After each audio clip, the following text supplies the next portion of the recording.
Qu'est-ce qu'un éditeur? Un éditeur est pour le secteur du livre ce qu'est un obstétricien pour la maternité. Une femme enceinte sait qu'elle a intérêt à aller en consultation pour connaître l'état de sa santé, celle de son enfant, et avoir des orientations visant à éviter des risques avant la grossesse et après la grossesse. Les conseils avisés d'un obstétricien aident la femme enceinte à éviter, par exemple, de donner naissance à un enfant macrocéphale, microcéphale, mort-né, etc.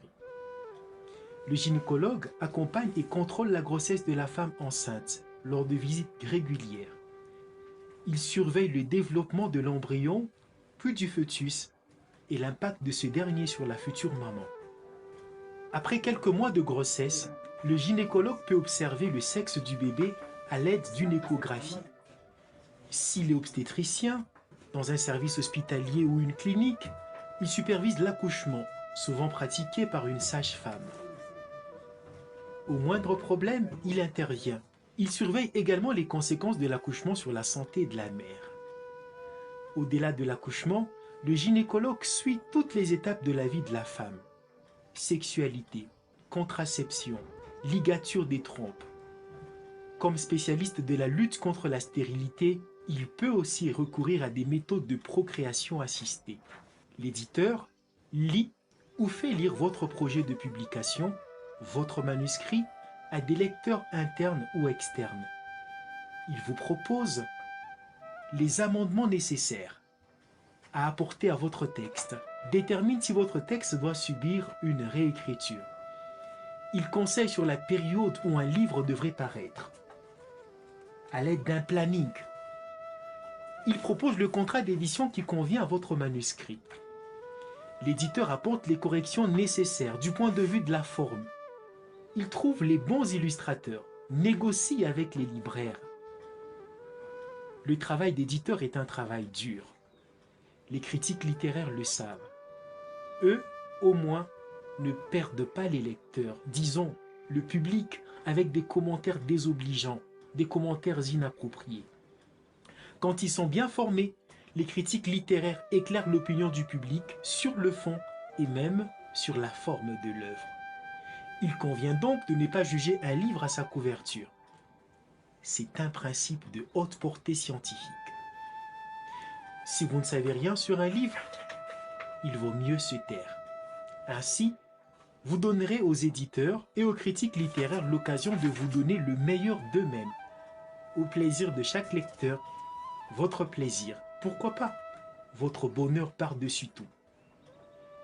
Mais comment peut-on donner de la force au travail des éditeurs?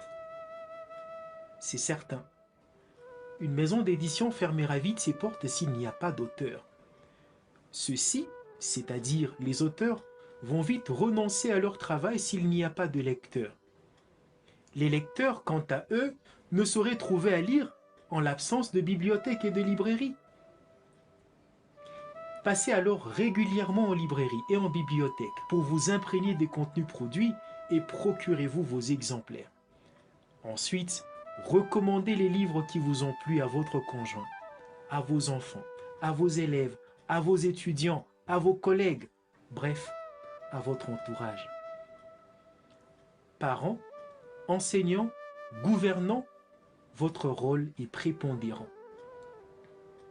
Si aujourd'hui, l'on dit à tort que les Congolais ne lisent pas, c'est parce que ces trois instances ont quasiment démissionné. Je rappelle, il s'agit des parents, des enseignants ou des écoles et le gouvernement. Nous avons jusqu'ici fait notre part et même au-delà de nos forces. Et si vous jaugiez votre rôle pour ne pas briser la chaîne? Un éditeur a le devoir sacré de promouvoir ses productions, et ce, en utilisant différents canaux de diffusion. Ce pourrait être à travers une rencontre littéraire, une rencontre scientifique, donc un événement. Ça pourrait être à travers une émission web, radio ou télé, une interview, un post sur des réseaux sociaux. Le livre ne peut se consommer que s'il est connu. L'éditeur prend donc les devants pour les faire connaître. Pourquoi l'éditeur se donne-t-il tant de mal? C'est parce qu'il veut présenter au lecteur des ouvrages de qualité et qui répondent à sa ligne éditoriale. Pour expliquer brièvement ce concept, je donnerai l'exemple du football. Comme son nom l'indique, c'est un sport qui se joue au moyen des pieds. L'on compte 11 joueurs par équipe.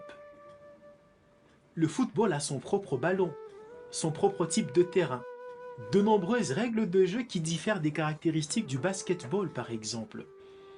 Ces différentes règles de jeu pourraient vous faire comprendre ce qu'est une ligne éditoriale.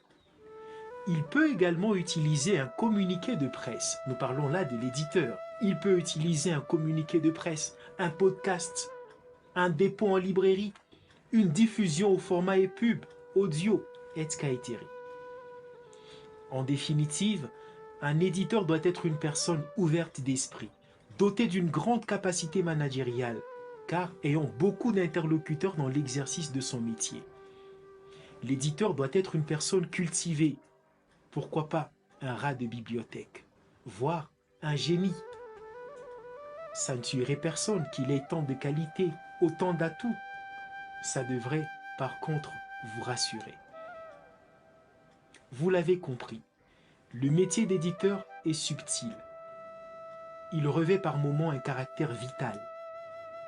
Autant l'on ne s'improvise pas médecin, autant l'on ne s'improvise pas éditeur. À vous, à nous, éditeurs.